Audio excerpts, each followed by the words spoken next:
Muy buenos días, queridos hermanitos de mi corazón. Ruego a Dios Padre que nos ilumine en este día con su Santo Espíritu y que las gracias de parte de nuestro Señor Jesucristo vengan a nosotros, de modo que podamos cumplir con el propósito por el cual fuimos rescatados de la muerte. Porque hay un propósito que define nuestras vidas a partir de haber sido rescatados. Digamos que hemos sido paridos a una nueva vida y esta vida conlleva la gracia de Dios sobre nosotros, de una manera que vamos descubriendo conforme a nuestra voluntad y libertad también. Yo sé que la voz del mundo es muy fuerte, mucho más en estos tiempos modernos, y tenemos muy pocos momentos en los que podamos retirarnos a meditar en silencio sobre nuestras vidas, nuestra fe, nuestro modo de ser y vivir la vida diaria, porque el mundo es avasallante y pone delante de nuestros ojos sus tentaciones. Y al decir tentaciones no me refiero solamente a las que implican la sensualidad del hombre y la mujer, que exhiben hoy sus vidas íntimas libremente, sino también a todo aquello que implica distracciones y que termina robando nuestro tiempo. La distracción es una de las armas más efectivas que tiene el diablo para quitarnos espacios, que bien podríamos aprovechar para la reflexión y la oración, que en definitiva es el pilar de nuestra fe cristiana. Sabemos, porque lo sabemos, muchos, yo el primero, sabemos bien que la carne contradice al espíritu y que no hay comunión posible entre estas dos naturalezas. O se es carnal o se es espiritual. Esta es la gran lucha que debemos entablar cada uno de nosotros, porque puede que estemos equivocados en nuestro modo de vivir la fe, pensando solamente en nuestra propia salvación, quizás caminando livianamente envueltos en el amor de Dios como en un amor recién nacido, cuando ya muchos de nosotros deberíamos tomarnos más en serio todo lo que podemos hacer y no estamos haciendo. Si hacemos una lectura de estos tiempos, podemos darnos cuenta de la necesidad que hay de hacer más de lo que estamos haciendo. Lo que hacemos no alcanza. Hoy sentí en mi corazón, muy personalmente, que debo orar más, llamar a la puerta de los cielos con mayor insistencia, no por mí, sino por muchos que cada día se pierden y no llegan a alcanzar la salvación de sus almas. No puedo quedarme parado en la seguridad de mi propia salvación. Y tengo claro las palabras del apóstol Santiago cuando escribió que la amistad con el mundo es enemistad con Dios. Cualquiera que desea ser amigo del mundo se constituye en enemigo de Dios. Esto es importante porque está claro en muchos pasajes bíblicos. Jesús siempre fue claro y preciso en lo que refiere a este mundo y el reino de los cielos. Él decía que no pertenecía a este mundo. Llama príncipe de este mundo a Satanás.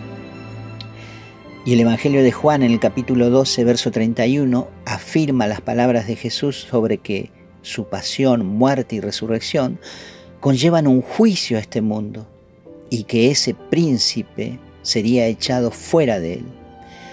Es decir, le sería quitada a Satanás su potestad, la cual adquirió en el Edén en la caída del primer hombre. El propósito de la venida de Cristo al mundo es quitarnos de la potestad del diablo y sacarnos de la sensualidad del mundo, que aún ejecuta un poder mediante las tentaciones desde todos los ángulos posibles. El reino de Dios no tiene nada que ver con los poderes mundanos. La sabiduría de este mundo, por más elocuente e inteligente que nos parezca, es necedad a los ojos de Dios.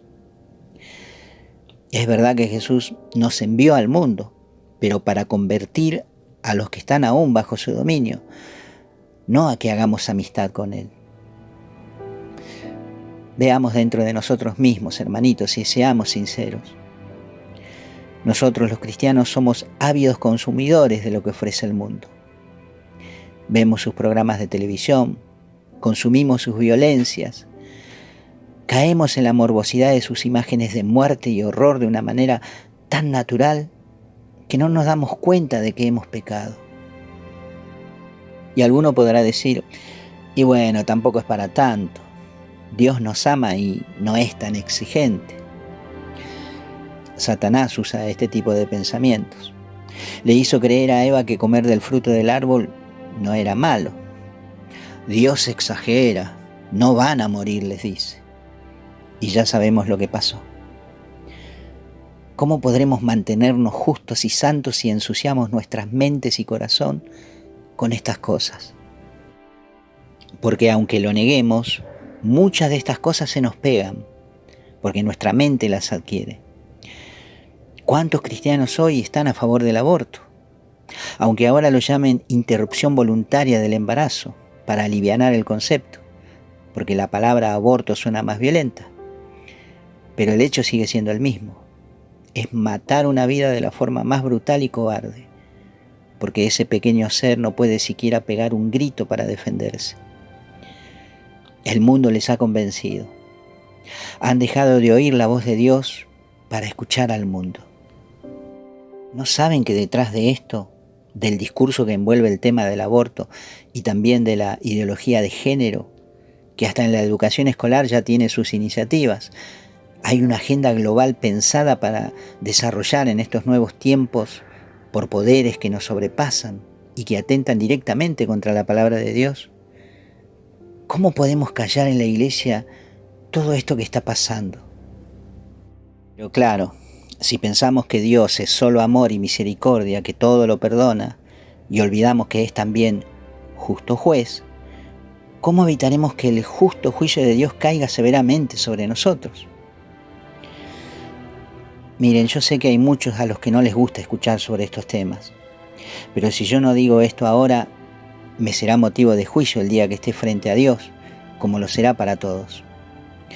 San Pablo afirma en su carta a los Efesios, en el capítulo 2, versículos del 1 al 3, y a ustedes que estaban muertos en sus delitos y pecados, en los cuales vivieron en otro tiempo, según el proceder de este mundo, según el príncipe del imperio del aire, el espíritu que actúa en los rebeldes, entre ellos vivíamos también nosotros en otro tiempo, en medio de los deseos de nuestra carne, siguiendo las apetencias de la carne y de los malos pensamientos, destinados por naturaleza como los demás a la ira de Dios.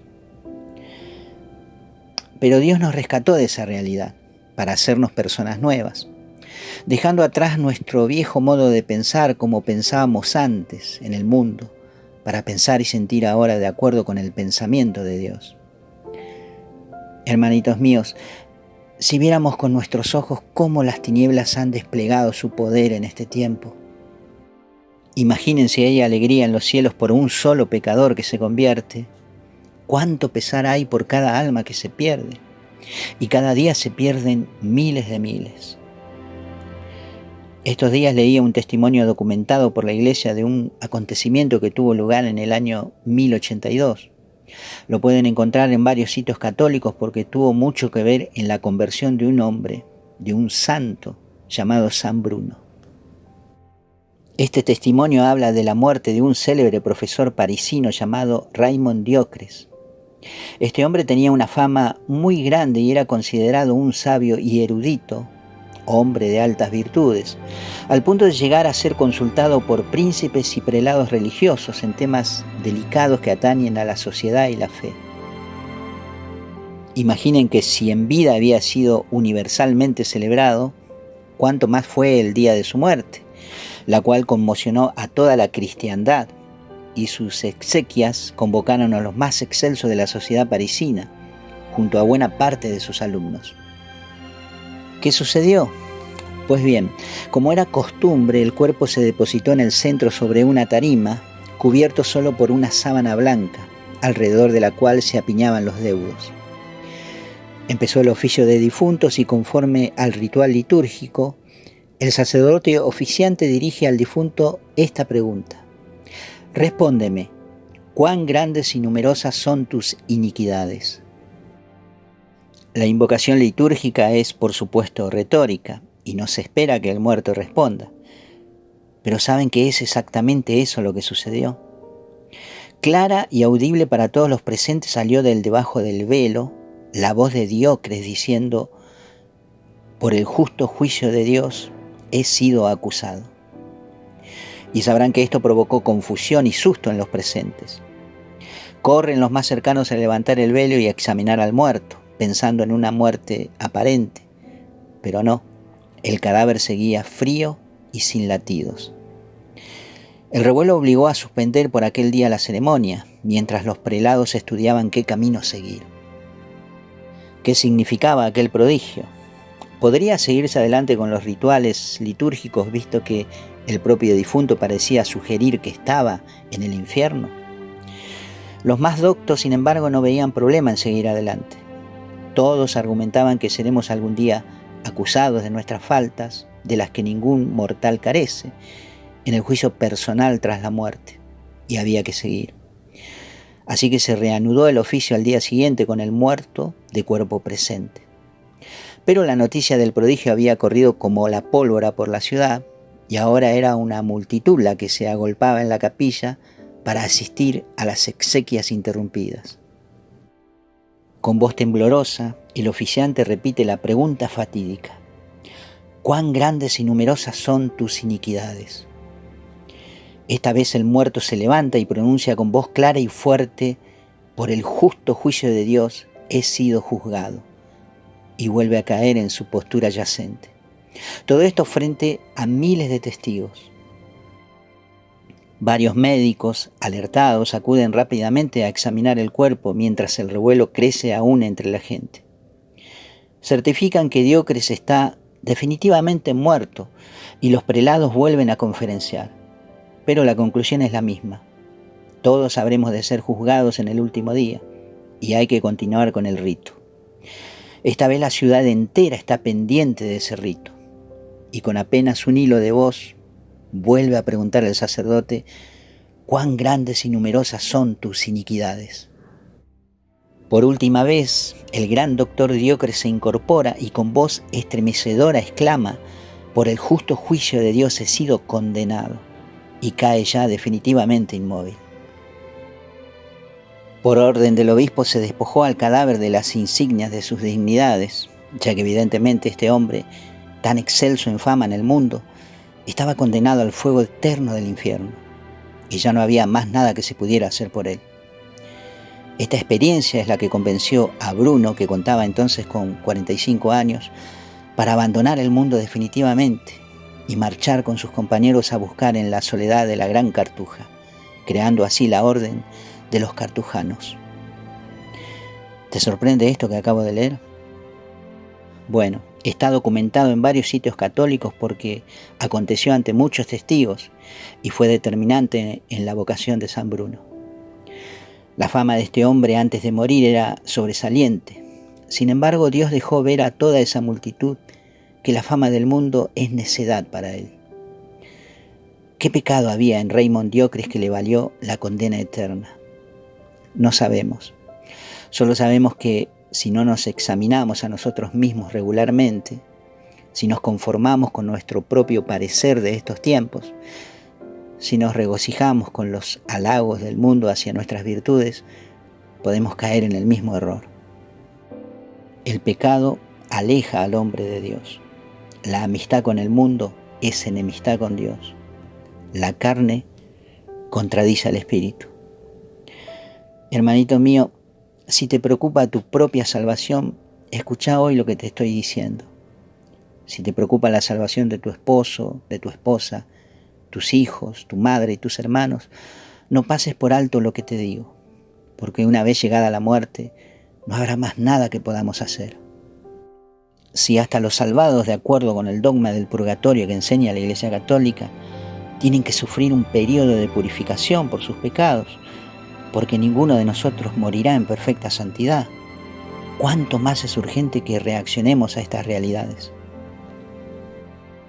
Fíjense, en estos días en los que todos estábamos revolucionados por el Mundial de Fútbol, cantábamos esa canción en donde se destaca que el Diego nos mira desde el cielo. ¿Y qué nos hace estar seguros a nosotros de que esto es así?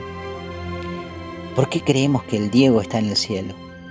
¿Solo por haber sido un gran jugador de fútbol? Y si no es así, ¿se imaginan lo terrible de esta realidad? Nadie teme al infierno, siendo que Jesús habló más del fuego eterno que del paraíso. Ese pensamiento de que al morir nos vamos directo al cielo, así como así, nos quita de la cabeza acerca del juicio que nos espera a todos, en donde cada acto de nuestra vida será puesta delante del justo juez. Dios nos libre, hermanitos, de la necedad del mundo, y que María Santísima nos ampare y nos ayude a comprender estos tiempos finales. Amén.